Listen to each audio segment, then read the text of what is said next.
పెళ్ళయ్యాక ఆఫర్లుండవు, ఇండస్ట్రీలో కెరియర్ ఉండదు అన్నది ఒకప్పటి మాట. పెళ్ళయ్యాక కూడా తగ్గేదేలే అని దూసుకుపోవటం ఇప్పటి ట్రెండ్.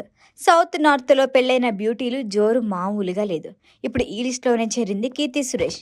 ఆమె సైన్ చేసిన ప్రాజెక్టులేంటో తెలిస్తే షాక్ అవుతారు.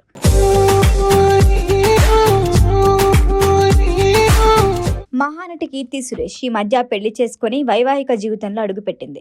పెళ్లై 16 రోజులైనా గడవక ముందే హిందీలో నటించిన బేబీ జాన్ మూవీ ప్రమోషన్లో పాల్గొంది. భారీ అంచనాల మధ్య వచ్చిన ఈ సినిమా కమర్షియల్గా సక్సెస్ కాలేదు. అయితేనే కీర్తి జోరు మామూలుగా లేదు. అందం, నటనతో ఫాలోయింగ్ సొంతం చేసుకున్న కీర్తి బాలనటిగా మెప్పించింది. నేను శైలజ సినిమాతో టాలీవుడ్లో అడుగుపెట్టి సక్సెస్ అందుకుంది. ఫస్ట్ మూవీ హిట్ అవడంతో వరుసగా ఆఫర్లు వచ్చాయి. మహానటితో ఆమె కెరియర్ మారిపోయింది. ఓవైపు కమర్షియల్ మూవీలు, మరొక వైపు లేడీ ఓరియంటెడ్ ప్రాజెక్టులో నటించింది. అయితే ఈ మధ్య కాలంలో కీర్తికి వరుసగా ఫ్లాప్స్ వచ్చాయి. పెళ్లి తర్వాత రిలీజ్ అయిన బేబీ జాన్ ఫ్లాప్ అవడంతో ఇకపై కథల విషయంలో చాలా జాగ్రత్తగా ఉండాలని ఫిక్స్ అయిందట. అందుకే సెకండ్ ఇన్నింగ్స్ ఎదిరిపోయేలా ప్లాన్ చేసుకుంది. దాదాపు 1/2 డజను ప్రాజెక్టులకి సైన్ చేసింది. అవన్నీ క్రేజీ ప్రాజెక్టులే కావటం విశేషం. ఇప్పటి వరకు తమిళ మూవీస్తో తెలుగు ప్రేక్షకులకు దగ్గరైన సూర్య ఫస్ట్ టైం తెలుగులో ఒక సినిమా చేస్తున్నాడు. వెంకీ అట్లూరి దర్శకత్వంలో తెరకెక్కుతున్న ఈ సినిమాలో కీర్తి హీరోయిన్. సూర్యకిది 46వ సినిమా. ప్రస్తుతం ప్రీ ప్రొడక్షన్ వర్క్ జరుగుతోంది. గతంలో సూర్యతో కలిసి విఘ్నేష్ శివన్ దర్శకత్వంలో ఒక మూవీలో నటించింది కీర్తి. ఆ సినిమా ఫ్లాప్ అయింది. మళ్ళీ 7 ఏళ్ల తర్వాత మరొకసారి సూర్యతో కలిసి నటించే ఛాన్స్ అందుకుంది. త్వరలోనే ఈ సినిమా షూటింగ్ ప్రారంభం కానుంది. ఇంకా నితిన్, బలగం వేణు కాంబోలో రాబోతున్న ఎల్లమ్మ మూవీలో ఫస్ట్ సాయి పల్లవి హీరోయిన్ అన్నారు.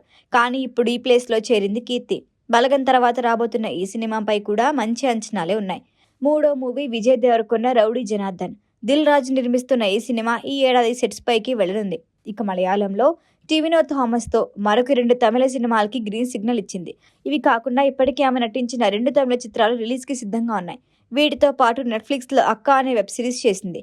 ఈ వెబ్ సిరీస్ కూడా ఈ ఏడాదిలోనే స్ట్రీమింగ్ కానుంది. చిన్ననాటి స్నేహితుడు యాంటోనీని గతేడాది వివాహం చేసుకుంది కీర్తి. పెళ్లయ్యాక సినిమాలో నటిస్తుందా లేదా అనే క్వశ్చన్కి అవకాశమే ఇవ్వలేదు. అలాంటి ప్రచారం జరిగినా కానీ అందుకు సమాధానంగా 1/2 డజను ఆఫర్లతో దూసుకెళ్తోంది.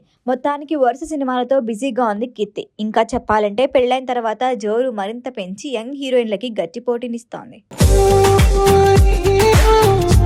ఈ వీడియో కనుక మీకు నచ్చినట్టయితే లైక్ చేయండి, షేర్ చేయండి, సబ్స్క్రైబ్ చేయండి. అలాగే పక్కనే ఉన్న బెల్ ఐకాన్ని క్లిక్ చేయండి.